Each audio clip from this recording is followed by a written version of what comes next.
ನಿಮ್ಗೆ ಧೈರ್ಯ, ತಾಕತ್ತು, ವಿಶ್ವಾಸ ಬೆಂಗಳೂರಿಗಿದ್ರೆ ಚುನಾವಣೆ ಮಾಡಿ. ರಾಜ್ಯದಲ್ಲಿ ಒಬ್ಬರೇ ಮುಖ್ಯಮಂತ್ರಿಗಳು ಬೇಕು, ನಿಮಗೆ ಉಪಮುಖ್ಯಮಂತ್ರಿಗಳು ಬೇಕು. ಯಾಕೆ ಬೆಂಗಳೂರು 5 ಜನ ಮಂತ್ರಿ ಮೇಯರ್ಗಳಾಗಬೇಕು?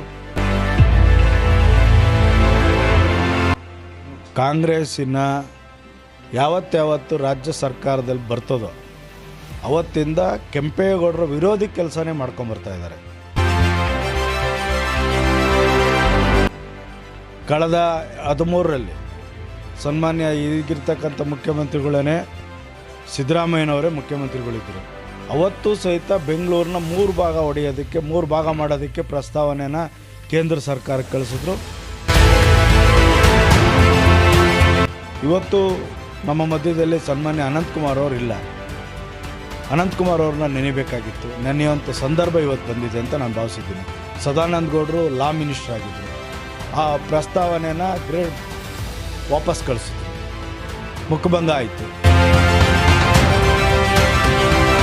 ಇವತ್ತು ಆ ಸಾಹಸಕ್ಕೆ ಕಾಂಗ್ರೆಸ್ಸಿನ ಮಹಾನ್ ನಾಯಕರು ಕೈ ಹಾಕಿ 5 ಭಾಗನ ಕೆಂಪೇಗೌಡರನ್ನೇ ಚಿದ್ರು.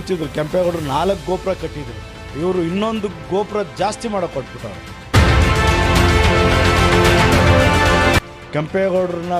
ಕೆಂಪೇಗೌಡರಿಗಿನ್ನ ದಾಟಿ ಇನ್ನು ಯಥೇಚ್ಛವಾಗಿ ಬೆಳವಣಿಗೆ ಮಾಡೋಕ್ಕೆ ಹೊರಟವ್ರೆ.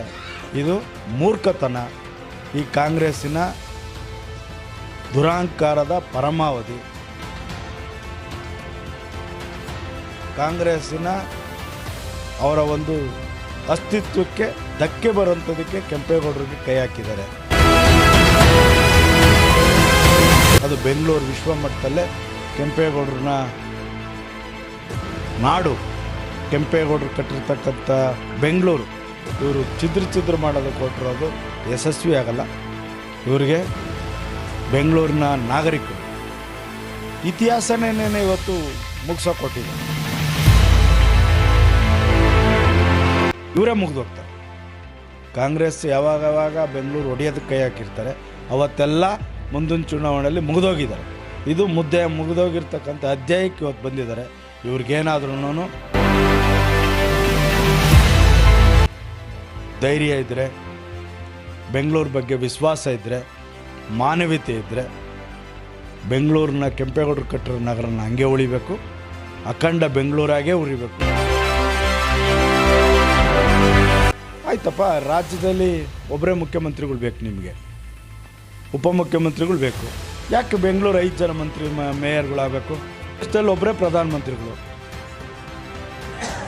ದೇಶನೇ ನಡೆಸ್ಬೋದು, ರಾಜ್ಯ ನಡೆಸ್ಬೋದು. ಬೆಂಗಳೂರು ನಡೆಸೋಕ್ಕೆ ನಿಮ್ಗೆ ಯೋಗ್ಯತೆ ಇಲ್ಲ ಅಂದರೆ ಬಿಟ್ಬಿಡಿ. ಯಾವುದೇ ಸಂದರ್ಭದಲ್ಲಿ ನಿಮ್ಗೆ ಧೈರ್ಯ, ತಾಕತ್ತು, ವಿಶ್ವಾಸ ಬೆಂಗಳೂರಿಗಿದ್ರೆ ಚುನಾವಣೆ ಮಾಡಿ.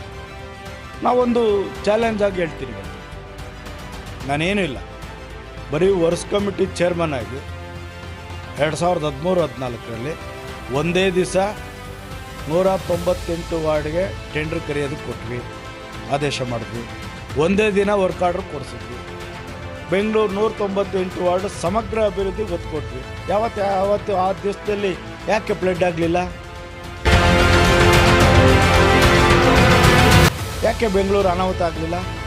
ನಿಮಗೆ ಇಚ್ಛಾಶಕ್ತಿ ಇಲ್ಲ, ಬೆಂಗಳೂರು ಬಗ್ಗೆ ಕಾಳಜಿ ಇಲ್ಲ. ಬೆಂಗಳೂರನ್ನ ಒಡೆದು ನೀವು ಅಧಿಕಾರ ಆಳಬೇಕು ಅನ್ನೋದೊಂದೇ ದೃಷ್ಟಿ.